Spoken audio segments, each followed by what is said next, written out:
Sidang perkara pra-peradilan nomor 108 dibuka dan dinyatakan terbuka untuk umum. Hari ini pembacaan putusan seperti yang lalu saya akan bacakan poin-poinnya saja ya. Tentu pertimbangannya akan saya bacakan secara lengkap.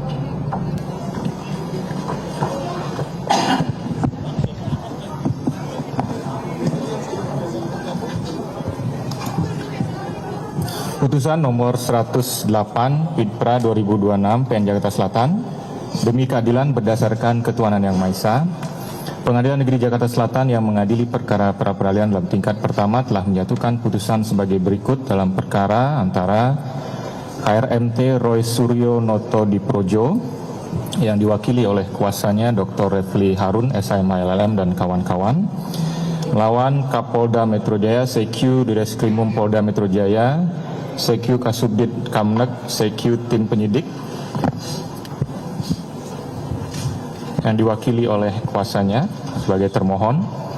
Dua Kejaksaan Tinggi DKI Jakarta, CQ Aspidum Kejaksaan Tinggi DKI Jakarta, CQ Kajari Jakarta Selatan, CQ Tim Jaksa Penuntut Umum yang diwakili oleh kuasanya disebut turut termohon. Pengadilan negeri tersebut dan seterusnya, pemohon melalui surat permohonannya tanggal 1 Juli 2026 telah mengajukan permohonan pra-peradilan dengan alasan sebagaimana yang tersebut dalam putusan.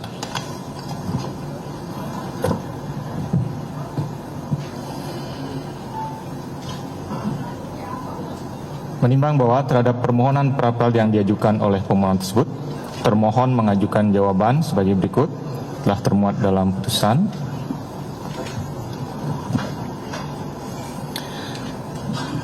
Turut termohon juga telah mengajukan jawaban sebagaimana termuat dalam putusan.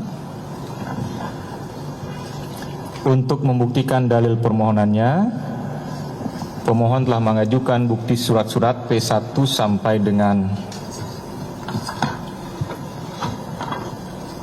P26, saksi-saksi Michael Benyamin Sinaga, Nurdian Noviansyah Susilo, Erwin Purwadharma, dan Krishna Mukti. Pemohon juga mengajukan ahli atas nama Dr. Didit Wijayanto Wijaya SHMH,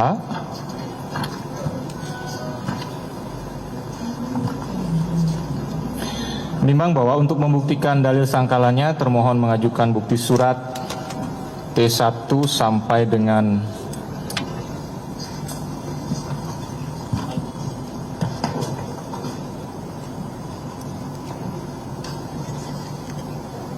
T149 dan ahli atas nama Profesor Dr. Erdianto SHM Hum. Turut termohon mengajukan bukti TT1 sampai dengan TT12. Pertimbangan hukum, maksud dan tujuan permohonan pra-peradilan pemohon sebagaimana tersebut di atas. Pada pokoknya permohonan pra-peradilan pemohon adalah satu, mohon agar pengadilan menyatakan penetapan pemohon sebagai tersangka untuk pasal 32 ayat 1 Undang-Undang Nomor 11 Tahun 2008 sebagaimana telah diubah terakhir dengan Undang-Undang Nomor 1 Tahun 2024 tentang informasi dan transaksi elektronik berdasarkan surat ketetapan nomor S/Tab S-4 dan seterusnya tanggal 7 November 2025 adalah tidak sah karena dilakukan secara melawan hukum dengan melanggar putusan Mahkamah Konstitusi nomor 21 PUU 12 Romawi 2014 junto pasal 184 ayat 1 KUHP. 2. Menyatakan pemohon tidak dapat didakwa dengan pasal tersebut. 3. Menyatakan penyidikan berdasarkan 3 surat perintah penyidikan dan surat penetapan tersangka tidak sah dan dibatalkan sepanjang mengenai pasal 32 ayat 1 Undang-Undang ITE. 4. Memulihkan harkat, martabat dan nama baik pemohon. 5. Serta menyatakan turut termohon tidak melanggar pasal 163 ayat 1 huruf E KUHP dan tunduk pada putusan aku. Untuk menguatkan dalil permohonannya, pemohon telah mengajukan bukti surat P1 sampai 26 dan satu ahli yang nama dan keterangannya sebagaimana tersebut di atas. Menimbang bahwa sekalipun dalam sistematika jawaban yang diajukan oleh turut termohon mengandung eksepsi, namun hakim memandang keseluruhannya adalah bagian dari jawaban yang nantinya setelah dipertimbangkan oleh hakim, muaranya hanya 2, yakni mengabulkan atau menolak permohonan pra-peradilan yang diajukan oleh pemohon, karena itu hal-hal yang masuk dalam kategori eksepsional tidak akan dipertimbangkan secara terpisah. Termohon menolak dalil permohonan pemohon, yakni 1. Perkara aku tunduk dan diselesaikan berdasarkan Undang-Undang Nomor 8 Tahun 81 sesuai ketentuan peralihan Pasal 361 huruf A Undang-Undang Nomor 20 Tahun 2025 karena penyidikannya telah dimulai sebelum berlakunya undang-undang tersebut, sehingga seluruh tindakan penyelidikan dan penyidikan termohon dilakukan berdasarkan kewenangan yang sah. 2. Kewenangan pra-peradilan terbatas pada pengujian keabsahan aspek formil dan prosedural, bukan menilai tepat atau tidaknya penerapan pasal 32 ayat 1 Undang-Undang ITE maupun pembuktian unsur tindak pidana yang merupakan ranah pemeriksaan pokok perkara sesuai pasal 77 KUHP junto putusan Mahkamah Konstitusi nomor 21 PUU 12 Romawi 2014 dan Perma nomor 4 tahun 2016. Bahwa penetapan pemohon sebagai tersangka telah sah karena pada saat penetapan telah tersedia sekurang-kurangnya 2 bahkan 3 jenis alat bukti yang sah menurut pasal 184 KUHP, yaitu keterangan ahli, surat petunjuk dan keterangan saksi serta didahului dengan pemeriksaan pemohon sebagai saksi atau calon tersangka dan gelar perkara sesuai standar putusan Mahkamah Konstitusi nomor 21 PUU 12 Romawi 2014. Untuk mendukung alasan penolakannya, termohon mengajukan bukti surat dan ahli sebagaimana tersebut di atas. Turut termohon menolak dalil permohonan pemohon dengan alasan 1. Dalil pemohon yang mempersoalkan pemenuhan unsur material, dikotomi perbuatan dan ada tidaknya niat jahat atau mens rea dalam pasal 32 ayat 1 Undang-Undang ITE telah melampaui batas penilaian pasal 2 ayat 2 Perma nomor 4 tahun 2016 karena pengujian substansi material merupakan kompetensi absolut majelis hakim pemeriksa pokok perkara, sehingga forum pra-peradilan tidak berwenang memeriksa dan memutusnya. 2. Objek yang dimohonkan pembatalan berupa 3 surat perintah penyidikan dan surat ketetapan tersangka merupakan produk hukum administrasi justisial yang diterbitkan secara mandiri oleh penyidik, sehingga turut termohon tidak memiliki hubungan kausalitas maupun wewenang atributif berdasarkan pasal 77 huruf A Undang-Undang Nomor 8 Tahun 81. Terlebih berkas perkara pokok beserta surat dakwaan telah dilimpahkan dan diterima Pengadilan Negeri Jakarta Timur pada tanggal 23 Juni 2026 sehingga status pemohon telah beralih menjadi terdakwa dan permohonan gugur demi hukum sesuai pasal 82 ayat 1 huruf D KUHP junto putusan Mahkamah Konstitusi nomor 102 PUU 13 Romawi 2015. Penerbitan surat pemberitahuan berkas perkara lengkap P21 nomor B5148 M.1.4 dan seterusnya tanggal 30 April 2026 adalah sah menurut kewenangan eksklusif penuntut umum. Pasal 14 huruf B, pasal 110 junto pasal 138 KUHP dan merupakan bukti terpenuhinya ambang minimal 2 alat bukti yang sah sesuai pasal 184 ayat 1 KUHP junto putusan Mahkamah Konstitusi nomor 21 PUU 12 Romawi 2014. Untuk mendukung alasan penolakannya, turut termohon telah mengajukan bukti surat sebagaimana tersebut di atas. Menimbang bahwa setelah membaca dan meneliti dengan seksama surat permohonan pemohon dan jawaban termohon dan turut termohon serta bukti-bukti surat, saksi dan ahli yang diajukan persidangan oleh para pihak, Hakim pra-peradilan mempertimbangkan sebagai berikut. Hakim tidak akan mempertimbangkan satu persatu bukti-bukti yang diajukan para pihak di persidangan, melainkan hanya bukti-bukti yang relevan dengan permohonan pemohon dan jawaban termohon dan turut termohon. Menimbang bahwa salah satu pasal yang mengatur acara pemeriksaan pra-peradilan dalam Undang-Undang Nomor 20 Tahun 2025 tentang KUHP adalah pasal 163 ayat 1 yang selengkapnya berbunyi. Pasal 163 1 ayat 1 acara pemeriksaan pra-peradilan ditentukan sebagai berikut. A. Dalam jangka waktu 3 hari terhitung sejak permintaan diterima, hakim yang ditunjuk menetapkan hari sidang. B. Dalam memeriksa dan memutus permohonan sebagaimana dimaksud dalam pasal 160 sampai dengan pasal 162, hakim mendengar keterangan baik dari tersangka atau advokatnya, keluarga tersangka, pihak yang berkepentingan, penyidik atau penuntut umum. C. Pemeriksaan sebagaimana dimaksud huruf B dilakukan secara cepat dan dalam jangka waktu paling lama 7 hari, terhitung sejak permohonan dibacakan, hakim harus sudah menyatukan putusannya. D. Dalam keadaan termohon tidak hadir sebanyak 2 kali di persidangan, pemeriksaan pra-peradilan tetap dilanjutkan dan termohon dianggap melepaskan haknya. E. Selama pemeriksaan sebagaimana dimaksud dalam huruf C belum selesai, pemeriksaan pokok perkara di pengadilan tidak dapat diselenggarakan. F. Dalam hal putusan pra-peradilan menetapkan upaya paksa yang dilakukan oleh penyidik dan atau penuntut umum dinyatakan tidak sah, hal lain yang terkait dengan upaya paksa tersebut agar dilakukan pemulihan dalam jangka waktu paling lama 3 hari setelah putusan pengadilan. Dan G. Putusan pra-peradilan pada tahap penyidikan tetap dapat dilakukan pemeriksaan pra-peradilan kembali pada tahap pemeriksaan oleh penuntut umum dengan permintaan baru. Menimbang bahwa ketentuan pasal 163 ayat 1 huruf E di atas lahir untuk memperbaharui pasal 82 ayat 1 huruf D KUHP lama yang berbunyi, dalam hal suatu perkara sudah mulai diperiksa oleh pengadilan negeri, sedangkan pemeriksaan mengenai permintaan pada pra-peradilan belum selesai, maka permintaan tersebut gugur. Menimbang bahwa pasal 82 ayat 1 huruf D tersebut berdasarkan putusan Mahkamah Konstitusi nomor 102 PU 13 Romawi 2015 telah diberikan makna baru, yakni permintaan pra-peradilan gugur ketika pokok perkara telah dilimpahkan dan telah mulai sidang pertama terhadap pokok perkara atas nama terdakwa atau pemohon pra-peradilan. Selanjutnya, Mahkamah Agung juga memberlakukan rumusan hukum rapat pleno Mahkamah Agung tahun 2021 yang salah satu rumusan Kamar Pidana menyatakan dalam perkara tidak pidana sejak berkas perkara dilimpahkan dan diterima oleh pengadilan serta merta menggugurkan pemeriksaan pra-peradilan sebagaimana dimaksud pasal 82 ayat 1 huruf D KUHP. Karena sejak dilimpahkan perkara pokok ke pengadilan, status tersangka beralih menjadi terdakwa, status penahannya beralih menjadi wewenang hakim. Dalam hal hakim pra-peradilan tetap memutus dan mengabulkan permohonan pemohon, putusan tersebut tidak menghentikan pemeriksaan pokok perkara. Menimbang bahwa rumusan pasal 163 ayat 1 huruf P KUHP baru menurut hakim dimaksudkan untuk mencegah upaya penyalahgunaan hukum oleh penyidik dan penuntut umum untuk sekedar menggugurkan upaya pra-peradilan.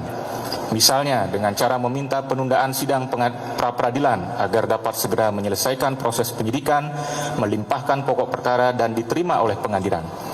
Cara-cara ini menyebabkan tertutupnya hak tersangka untuk memperoleh perlindungan hak asasi manusia dengan jalan menguji apakah upaya paksa yang dilakukan terhadap dirinya sekalipun di sisi lain hak untuk segera diperiksa perkaranya di pengadilan juga merupakan hak asasi tersangka. Menimbang bahwa di sisi lain, perubahan undang-undang yang berusaha menutup celah atau mengantisipasi penyalahgunaan kewenangan tersebut juga tidak boleh disalahgunakan untuk menunda-nunda pemeriksaan pokok perkara. Karena hal tersebut justru akan menimbulkan ketidakpastian hukum bagi pelapor yang juga memiliki hak agar materi pokok dugaan tindak pidana yang dilaporkannya segera mendapatkan putusan dari pengadilan terlepas dari apapun putusan yang akan dijatuhkan. Menimbang bahwa selanjutnya hakim perlu menguraikan perbedaan mendasar antara permohonan pra-peradilan dalam perkara nomor 99 Pidpra 2026 PN Jakarta Selatan atau pra-peradilan pertama yang diajukan pemohon dan diputus oleh pengadilan dengan permohonan pra-peradilan ini. Menimbang bahwa dalam pra-peradilan pertama, bukti P11, tindakan penggeledahan, penangkapan, penahanan, pelimpahan tahap 2 oleh termohon kepada turut termohon, dan pelimpahan pokok perkara oleh turut termohon ke pengadilan negeri dilakukan dalam rentang waktu yang sangat singkat.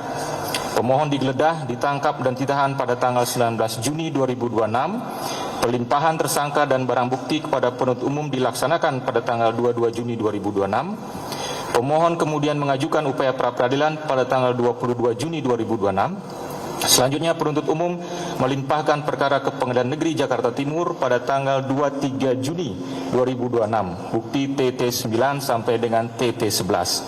Dari fakta tersebut di atas, pemohon memiliki waktu yang sangat singkat untuk mempertimbangkan dan menyusun permohonan yang baik untuk menguji upaya paksa tersebut sebelum pelimpahan pokok perkara ke pengadilan. Menimbang bahwa selain secara normatif pengadilan memedomani ketentuan pasal 163 ayat 1 huruf E KUHP, dalam konteks hak asasi manusia, pengadilan sebagai salah satu institusi negara dalam penegakan hukum dan keadilan harus memastikan adanya jaminan penghormatan, perlindungan, dan pemenuhan hak asasi manusia bagi pemohon. Karena itulah, saat pra-peradilan pertama diperiksa, maka pemeriksaan pokok perkara yang telah diterima oleh Pengadilan Negeri Jakarta Timur belum dilaksanakan. Menimbang bahwa permohonan pra-peradilan dalam perkara ini, dalam kurung pra-peradilan kedua, diajukan pada saat agenda sidang pra-peradilan pertama menginjak pada tahap kesimpulan. Sebagaimana telah diuraikan di atas, Objek upaya paksa dalam perkara ini adalah penetapan tersangka khusus untuk sangkaan pasal 32 ayat 1 Undang-Undang Nomor 11 Tahun 2008 sebagaimana telah diubah beberapa kali dan terakhir dengan Undang-Undang Nomor 1 Tahun 2024. Menimbang bahwa hakim berpendapat permohonan pra-peradilan mengenai upaya paksa penetapan tersangka yang dimaksud dalam pasal 89 huruf A Undang-Undang Nomor 20 Tahun 2025 tidak dapat diajukan secara parsial, yakni menguji satu persatu pasal yang disangkakan menggunakan permohonan yang terpisah-pisah, melainkan harus diajukan secara menyeluruh atau satu kesatuan. Selain itu, keadaan dalam perkara pra-peradilan kedua berbeda dengan perkara pra-peradilan pertama, karena penetapan tersangka terhadap pemohon telah dilakukan pada tanggal 7 November 2025 setelah melalui proses penyidikan dan gelar perkara bukti T102 sampai dengan T104. Menimbang bahwa setelah menetapkan pemohon sebagai tersangka dan dilanjutkan dengan pemanggilan pemohon untuk didengar keterangannya sebagai tersangka, bukti P1 dan P4, termohon juga melakukan gelar perkara khusus atas permintaan pemohon dan telah memberikan kesempatan kepada pemohon mengajukan saksi dan orang-orang yang memiliki keahlian khusus guna memberikan keterangan yang menguntungkan bagi dirinya. Bukti T106 sampai dengan T118, bukti T123 sampai dengan T149. Setelah diberikan kesempatan mengajukan bukti yang meringankan, pemohon tidak menggunakan hak hukumnya mengajukan pra-peradilan untuk menguji penetapan tersangka tersebut. Selanjutnya, hingga hasil penyidikan dinyatakan lengkap oleh penuntut umum di tanggal 30 April 2026, pemohon juga tidak mengajukan pra-peradilan untuk menguji penetapan tersangka. Hakim berpendapat bahwa sikap pemohon ini adalah bentuk pengabaian hak hukum yang secara sadar dilakukannya dan sekaligus menunjukkan kesiapan pemohon untuk membela diri dalam pemeriksaan pokok perkara. Menimbang bahwa sidang pemeriksaan pokok perkara merupakan forum yang lebih tinggi kualitasnya untuk menguji bukti-bukti yang dimiliki oleh penyidik yang telah dianggap lengkap dan layak untuk dilakukan penuntutan oleh penuntut umum. Menimbang bahwa kepentingan hukum kedua belah pihak, yakni pemohon dan pelapor, sesungguhnya telah bertemu dengan telah terbukanya forum pemeriksaan pokok perkara. Pemohon seharusnya menggunakan forum itu untuk mengajukan segala argumentasi hukum terkait ketentuan pidana yang didakwakan atau hal-hal lain yang terkait dengan syarat formil dan material surat dakwaan dan untuk menguji alat bukti baik yang diajukan turut termohon maupun yang diajukan pemohon, P10, P13 sampai dengan P21. Majelis Hakim dalam pokok perkara memiliki kewenangan untuk memeriksa alat bukti tidak hanya dari sisi kualitasnya, melainkan juga memeriksa relevansi dan kualitasnya serta apakah pembuktian itu mampu meyakinkan majelis hakim. Dengan kata lain, majelis hakim dalam pokok perkara memiliki kewenangan memeriksa perkara dalam ruang lingkup yang jauh lebih luas dibandingkan hakim pra-peradilan. Dalam keadaan demikian, tentu hak hukum pemohon tidak akan dirugikan. Menimbang bahwa ketika pasal 163 ayat 1 huruf E KUHP dihubungkan dengan pasal 160 ayat 3 yang berbunyi, permohonan pemeriksaan sah atau tidaknya pelaksanaan upaya paksa yang diajukan oleh tersangka, keluarga tersangka atau advokatnya sebagaimana dimaksud S1 hanya dapat diajukan satu kali untuk hal yang sama, telah memunculkan penafsiran adanya hak kepada terdakwa yang perkaranya telah dilimpahkan ke pengadilan untuk mengajukan permohonan pra-peradilan dan diberikan hak untuk mengajukan pra-peradilan dengan cara dipecah satu persatu. Menimbang bahwa hakim berpendapat pasal 163 ayat 1 huruf A bermakna bahwa pemeriksaan pra-peradilan hanya dapat menunda dimulainya pemeriksaan pokok perkara jika perkara pokok dilimpahkan pada saat proses pra-peradilan sedang berlangsung. Namun jika pokok perkara telah dilimpahkan ke pengadilan, baru kemudian permohonan pra-peradilan diajukan satu persatu menggunakan pasal 160 ayat 3, maka hal itu harus dianggap sebagai penyalahgunaan prosedur hukum. Menimbang bahwa tindakan pemohon mengajukan permohonan pra-peradilan terkait penetapan tersangka setelah pelimpahan perkara dan setelah pra-peradilan pertama mencapai tahap kesimpulan adalah bentuk nyata upaya untuk menunda-nunda dan mengganggu proses pemeriksaan pokok perkara. Menurut hakim, upaya ini adalah salah satu bentuk penyalahgunaan pra-peradilan. Menimbang bahwa berdasarkan seluruh uraian pertimbangan di atas, maka permohonan pra-peradilan pemohon sudah tidak relevan lagi sehingga sudah sepatutnya dinyatakan ditolak untuk seluruhnya. Menimbang bahwa oleh karena permohonan pra-peradilan ditolak untuk seluruhnya, maka biaya yang timbul dalam perkara ini haruslah dibebankan kepada pemohon sejumlah nihil. Mengingat pasal 89, pasal 160 ayat 3, pasal 163 ayat 1 Undang-Undang Nomor 20 Tahun 2025 dan peraturan undang-undangan lain yang bersangkutan mengadili: 1. Menolak permohonan pra-peradilan pemohon untuk seluruhnya. 2. Membebankan kepada pemohon untuk membayar biaya perkara sejumlah nihil. Demikianlah diputuskan pada hari Senin tanggal 20 Juli 2026 oleh Ketut Darpawan SH, Hakim Pra-Peradilan pada Pengadilan Negeri Jakarta Selatan, dan diucapkan dalam sidang terbuka untuk umum pada hari dan tanggal itu juga oleh hakim tersebut dan dibantu oleh Wijianto SH, panitera pengganti, serta dihadiri oleh pemohon dan kuasanya, kuasa termohon serta kuasa turut termohon. Demikian putusan yang telah dijatuhkan atas permohonan saudara untuk pemohon dan kuasanya, termohon dan turut termohon, kuasanya. Dengan selesainya pembacaan putusan ini, saya nyatakan sidang selesai dan ditutup.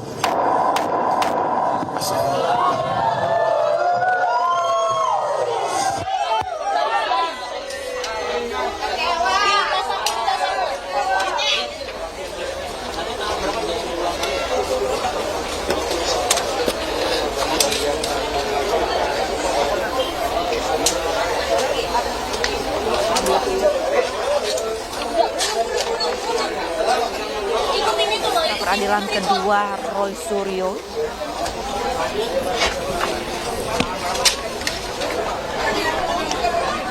Ya pemirsa, sama-sama tadi kita sudah mendengarkan dan menyaksikan sidang pra-peradilan Roy Suryo kedua di Pengadilan Negeri Jakarta Selatan, di mana Hakim Tunggal I. Ketut Darpawan menolak seluruh permohonan dari pemohon.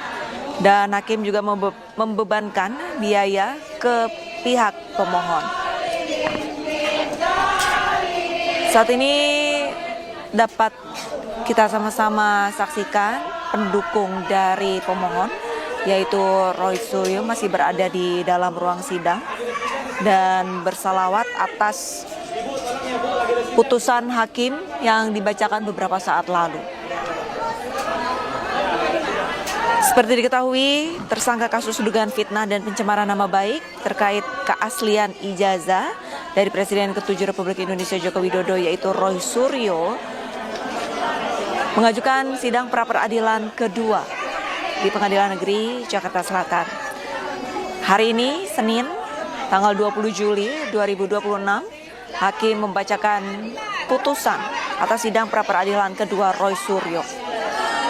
Beberapa saat lalu, Hakim Tunggal I. Ketut Darpawan menolak seluruh permohonan dari pemohon.